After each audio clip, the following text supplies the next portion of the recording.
February 14th, 2026, Valentine's Day. While the world talked about flowers and chocolate, in the north of Burkina Faso, in the town of Titao, 18 Ghanaian tomato traders sat in a truck. They were ordinary people, farmers, traders. Every week they came from Ghana to Burkina to buy tomatoes and take them back, feeding their families, keeping West Africa's century-old cross-border trade alive. Then the jihadists came.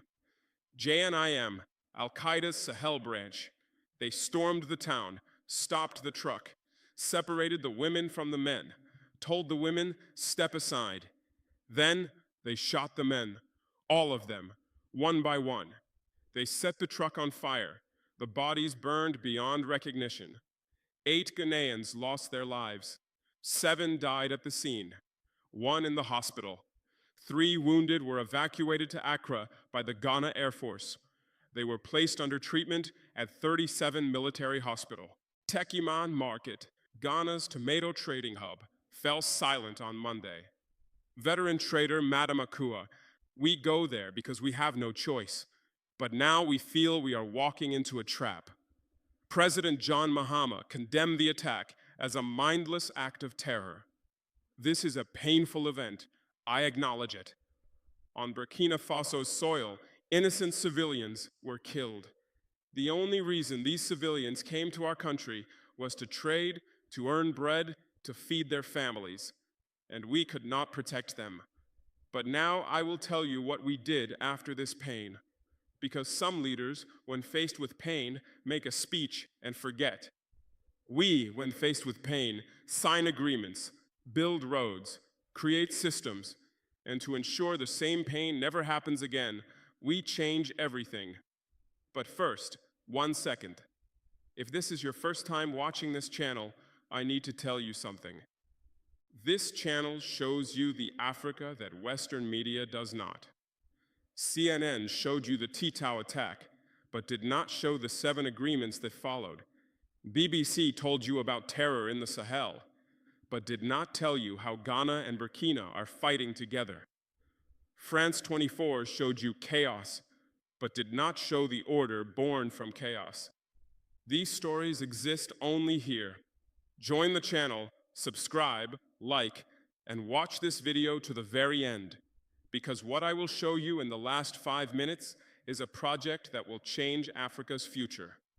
Now let me tell you what happened exactly 6 days later. February 20th, 2026, Ouagadougou.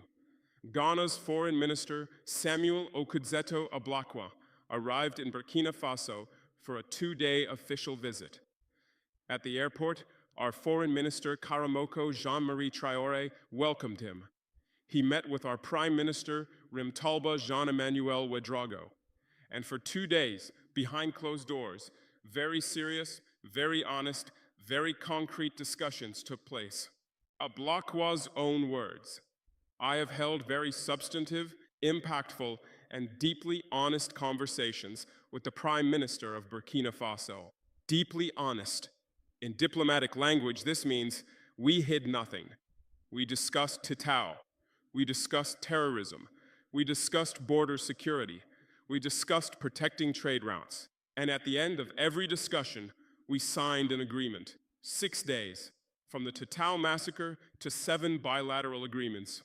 This speed is rare in the history of diplomacy, because these agreements were not bureaucratic formalities.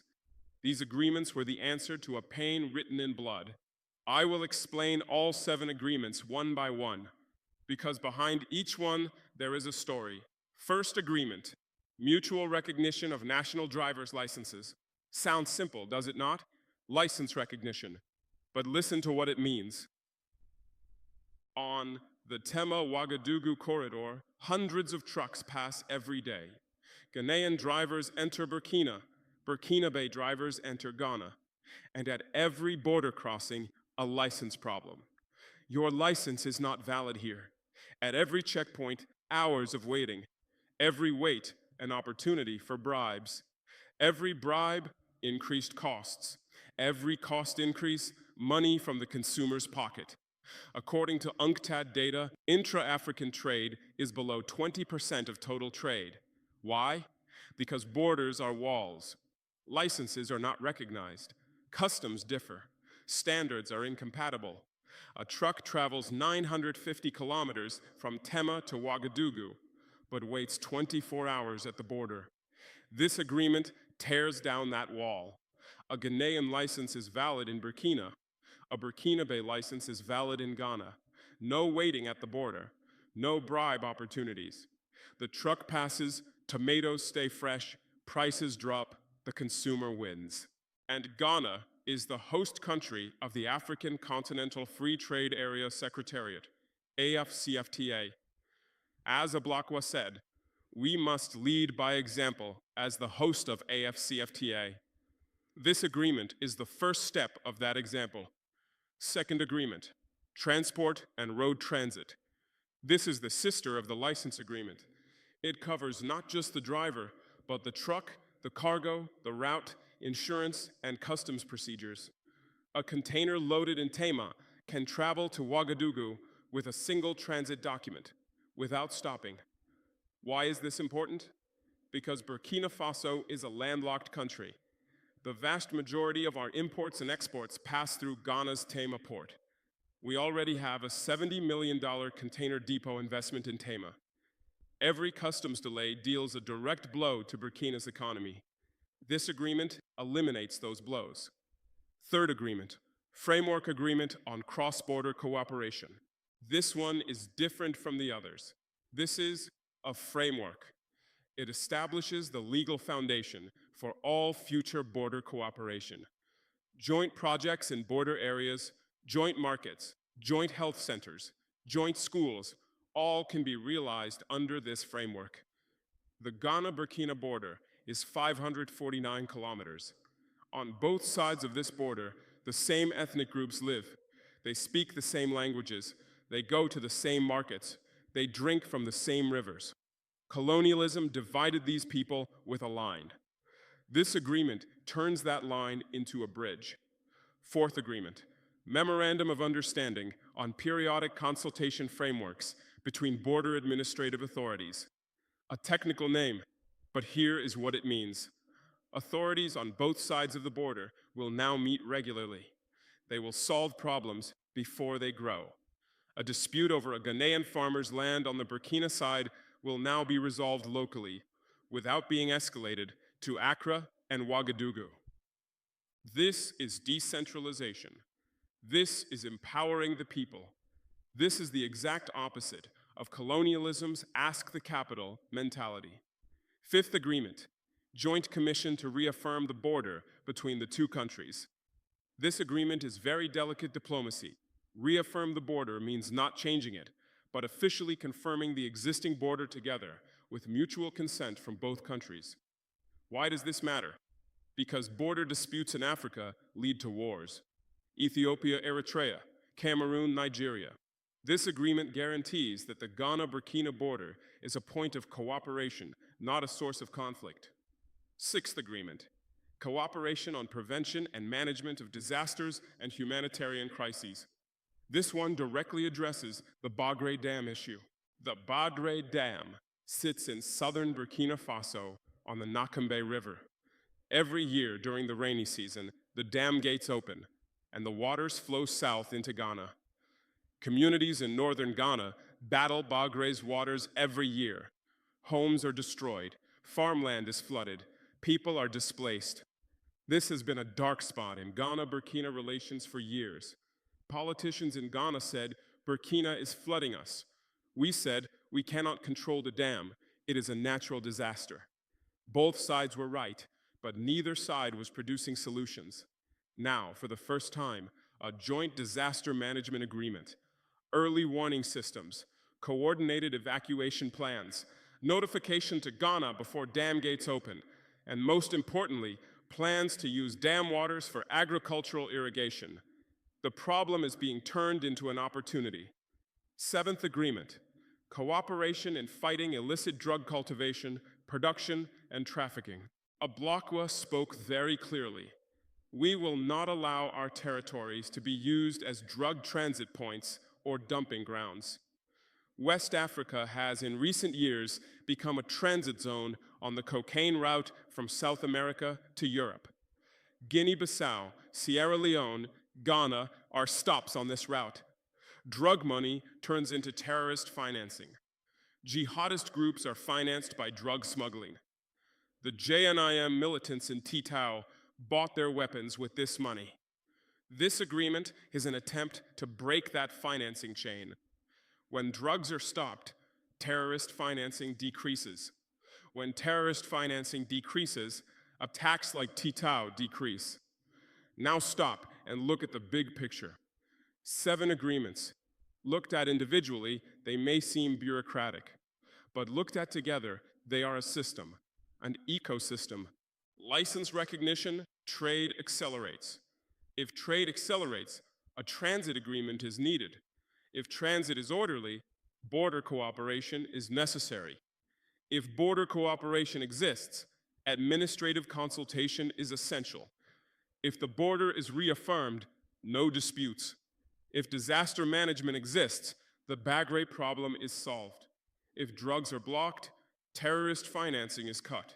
7 links, 1 chain. But the real question is, why did these agreements happen now? They were on hold for 6 years. The PJCC, Permanent Joint Commission for Cooperation, had been dormant for 6 years. Why did it awaken? The answer has 3 layers. First layer, Titao. The death of 8 Ghanaians created an earthquake effect in Ghanaian public opinion. The Ghana government could no longer say diplomacy moves slowly.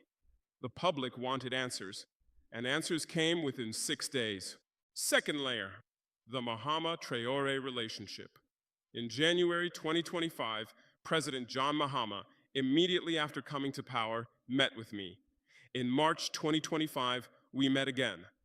In both meetings, we decided to revive the PJCC. In October 2025, technical experts held preparatory meetings. And in February 2026, at ministerial level, the final signatures were made. This process took 13 months, but the foundation was laid on Mahama's first day. Why? Because Mahama saw the relationship with Burkina Faso as a strategic priority. His predecessor, Akufo-Addo, had stayed on the Ecowas line. Mahama chose a different path, and this different path became very clear on February 7th, 2025. President Mahama invited me to his inauguration ceremony. A military coup leader invited to a civilian president's inauguration. In African diplomacy, this is a powerful message. I see you as legitimate. I want to work with you. Some in Ghana criticized this. Why invite someone who staged a coup, they said. But Mahama knew. Burkina Faso is Ghana's northern border, 549 kilometers. And beyond that border, there is terror.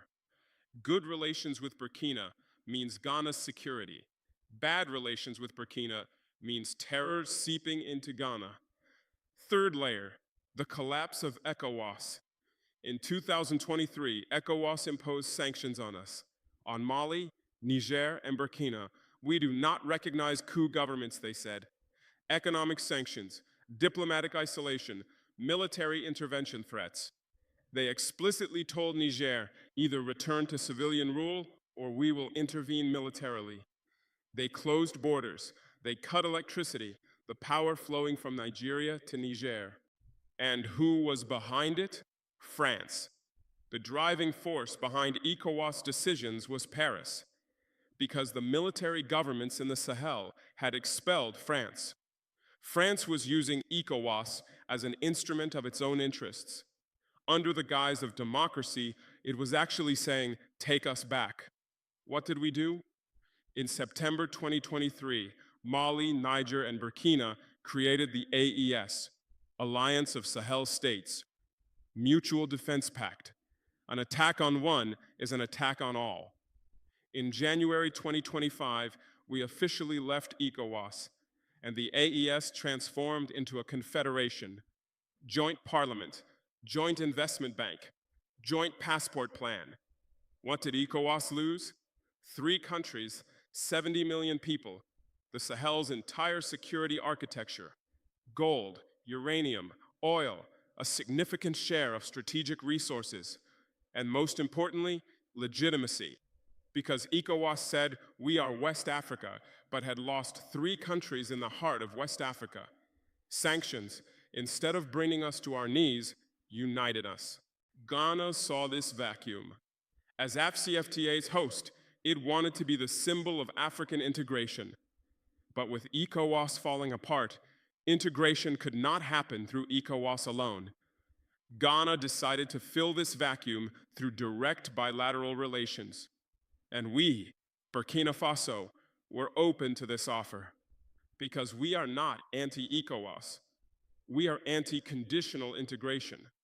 A bloc that says, return to democracy or we sanction you, is not integration. It is a control mechanism. But a neighbor that says, let us recognize each other's licenses together, fight terror together, build roads together, that is real integration. Ghana today is that neighbor. And now let us come to the biggest project. Watch the final part of this video very carefully, because this is not just a railway. This is a project that will change Africa's physical structure. The Tema-Ouagadougou Railway Corridor, 950 to 1,000 kilometers, from Ghana's largest port, Tema, to Burkina Faso's capital, Ouagadougou. Estimated cost, $2.2 to $3 billion. Estimated operational start within 5 years. Why is this railway not just a transport project, but a survival project? Look, Burkina Faso's 2025 gold exports, 94 tons, worth over $6 billion. A vast majority of this gold reaches the world through Tema Port, by truck. Each truck averages 3 to 4 days on the road. Fuel, insurance, border weights, bribes, security risks, thousands of dollars in additional cost per ton of gold. By railway, the same gold reaches Tema in 24 hours.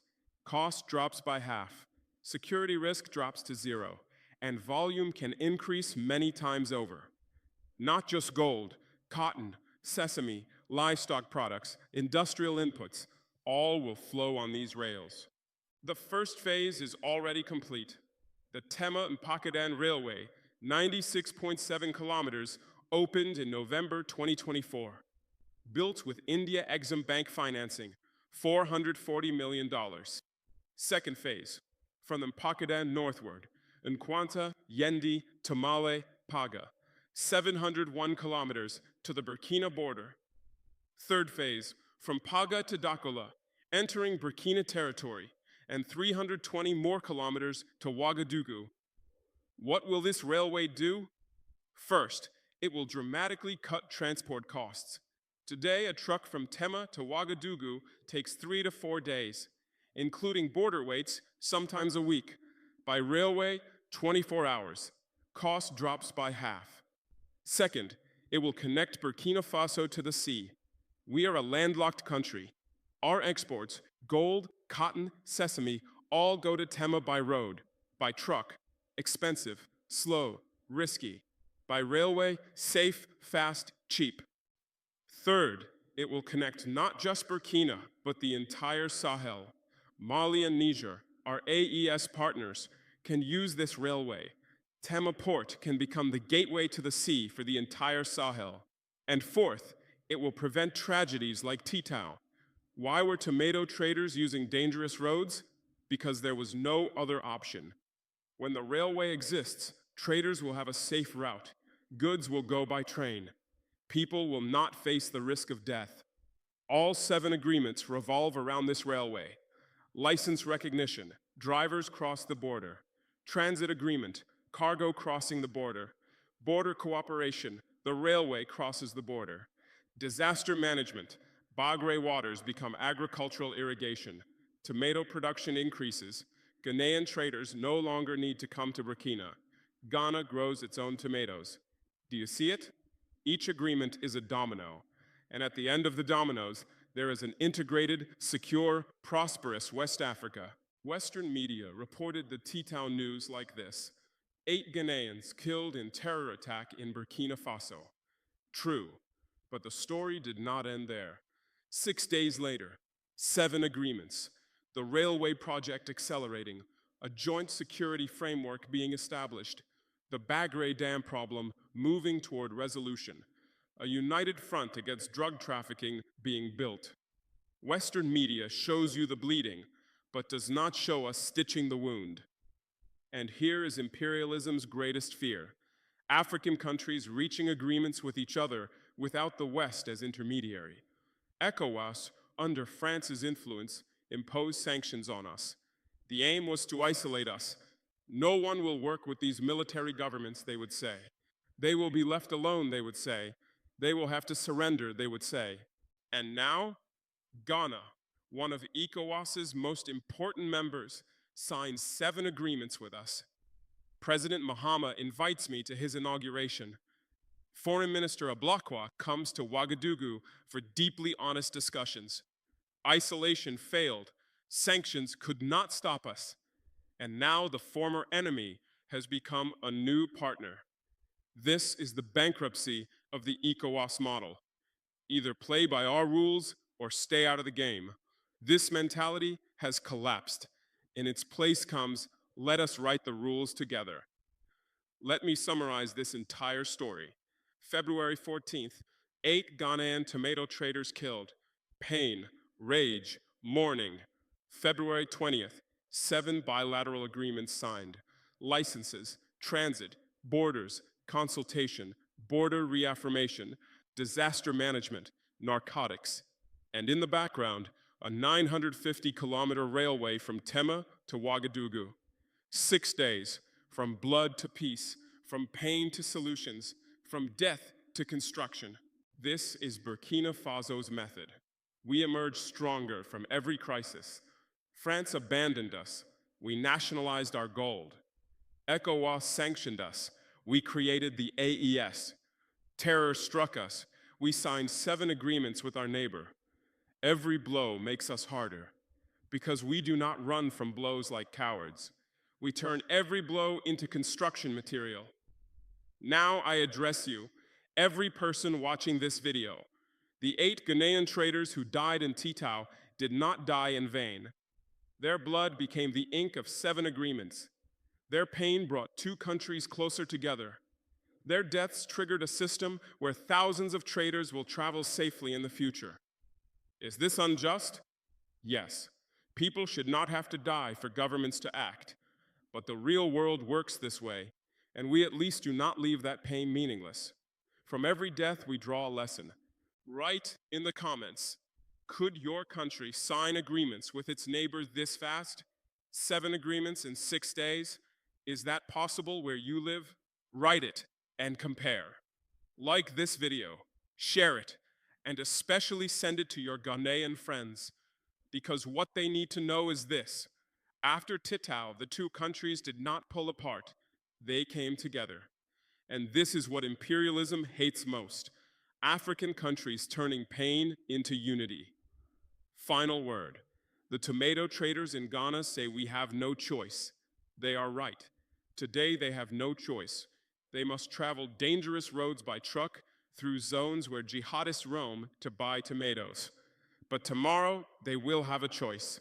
A 950-kilometer railway will carry tomatoes by train. Joint disaster management will turn Bagré waters into agricultural irrigation, enabling Ghana to grow its own tomatoes. Order cooperation will make joint markets and joint facilities possible. And one day, perhaps 5 years from now, a Ghanaian tomato trader in Techiman Market will tell her family, I no longer need to go to Burkina. The tomatoes come by train. That day, the souls of the 8 people who died in Titao will find peace, because their deaths triggered that train, that system, that future. This is not just 7 agreements. This is proof that Africa solves its own problems. The IMF did not solve it. The World Bank did not solve it. ECOWAS did not solve it. France did not solve it. 2 neighboring countries sat at a table, looked each other in the face, and said, let us do this together. That simple and that revolutionary. Homeland or death, we shall prevail.